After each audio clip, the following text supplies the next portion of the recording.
अगदी मऊसूत जाळीदार स्पॉन्जी ढोकळा कसा बनवायचा ते आजच्या व्हिडिओमध्ये मी दाखवणार आहे। याच्यामध्ये मी सगळ्या टिप्ससुद्धा सांगितलेल्या आहेत की ढोकळा आपला जाळीदार होण्यासाठी आपण काय करायला हवं। तर तुम्ही हा व्हिडिओ माझा शेवटपर्यंत बघत राहा जेणेकरून तुम्हाला टिप्ससहित हा ढोकळा बनवता येईल। बघा किती सुंदर रंग आलेला आहे आणि अतिशय मस्त झालेला असा ढोकळा आहे। त्याला जाळी पण खूप छान पडलेली आहे आणि अगदी स्पॉन्जसुद्धा त्याचा मऊ आणि छान झालेला आहे। तर तो कसा बनवायचा ते आपण ह्या भागामध्ये बघणार आहोत। तर फ्रेंड्स, तुमचं या चॅनलमध्ये माझ्या खूप खूप स्वागत आहे। इथे आपण एक ट्रे घेतलेला आहे, त्या ट्रेला आपण तेल लावलेलं आहे आणि ग्रीस करून घेतले। त्यानंतर मी एक बटर पेपर त्यात टाकलेला आहे। इथे बाउलमध्ये आपल्याला रवा घ्यायचा आहे। एक छोटी वाटी रवा वापरलेला आहे मी आणि त्याच वाटीने ज्या वाटीने रवा घेतलेला आहे आपण त्याच वाटीने आपल्याला 3 वाटी चण्याचं पीठ घ्यायचं आहे। हे प्रमाण अगदी योग्य आहे। याच पद्धतीने तुम्ही प्रमाण वापरा, तुमचा ढोकळा अतिशय सुंदरच होणार। त्यानंतर इथे टाकलेले 1 चमचाभर साखर, त्यानंतर आपल्याला टाकायचं आहे अर्धा चमचा मीठ चवीनुसार आपण वापरायचं आहे। त्यानंतर त्याला रंग सुंदर येण्यासाठी आपण पाव चमचा हळद वापरलेली आहे इथे। त्यानंतर अर्धा लिंबू आहे, तर अर्ध्या लिंबाचा मी रस काढून घेतलेला आहे, तो रस आपण ह्याच्यामध्ये घालायचा आहे। त्यानंतर इथे तेल घेतलेले आहे, याच्यामध्ये आपण 4 चमचे, हे 4 छोटे चमचे जे आपण साखरेचे चमचे वापरतो ते 4 चमचे तेल याच्यामध्ये घातलेलं आहे आणि हे व्यवस्थित आपल्याला मिक्स करून घ्यायचं आहे। त्यामध्ये आपण आपल्याला लागेल तसं थोडं थोडं पाणी टाकायचं आहे। थोडं थोडं पाणी टाकायचं म्हणजे चण्याच्या पिठाच्या गुठळ्या होणार नाहीत। तर गुठळ्या मोडत आपल्याला थोडं थोडं पाणी टाकत हे बॅटर व्यवस्थित मिक्स करून घ्यायचं आहे। ते हलक्या हाताने आपल्याला एकाच दिशेने फिरवायचं आहे। हे मिक्स झालेलं आहे आता, ते बघा याची कन्सिस्टन्सी एवढी ठेवायची आहे, हे चमच्यातनं सहज पडतं आहे। तर ह्याच पद्धतीने आपल्याला बनवून घ्यायचं आहे। त्यानंतर इथे मी इनोचं पॅकेट घेतलेलं आहे एक आणि ते इनो आपण त्याच्यामध्ये टाकून व्यवस्थित फेटून घ्यायचं आहे। तर फ्रेंड्स, मी तुम्हाला इथे एक टिप्स सांगते की चण्याचं पीठ जे आहे ते आपण नेहमी चाळूनच घ्यायचं आहे, न चाळता कधीही वापरायचं नाही आहे। त्यानंतर आपण भांड्याला आधी ग्रीस करून घ्यायचं आहे, त्यानंतरच बॅटर बनवायला घ्यायचं आहे आणि आपल्याला आधीच पाणी तापायला ठेवायचं आहे। ही महत्त्वाची टिप्स आहे।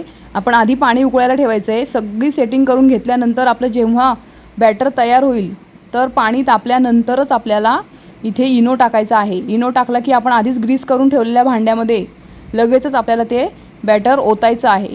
तर अशा प्रकारे आपण आधी भांडं जे ग्रीस करून ठेवलं होतं त्याच्यामध्ये हे मिश्रण मी ओतून घेतलेलं आहे। यात बसेल तेवढं आपण ह्याच्यात टाकायचं आहे आणि आधीच उकळत ठेवलेलं जे पाणी आहे त्या भांड्यामध्ये आपल्याला लगेच हा ढोकळा ठेवून द्यायचा आहे। त्याच्यामुळे आपला ढोकळा अतिशय सुंदर होतो, स्पॉन्जी आणि मऊसूत ढोकळा छान तयार होतो। ह्याच्यावरती झाकण ठेवायचं आहे आणि 20 ते 25 मिनिटं आपल्याला आता हा ढोकळा बनवण्यासाठी लागणार आहेत। तोपर्यंत मी इथे चटणी करून घेते।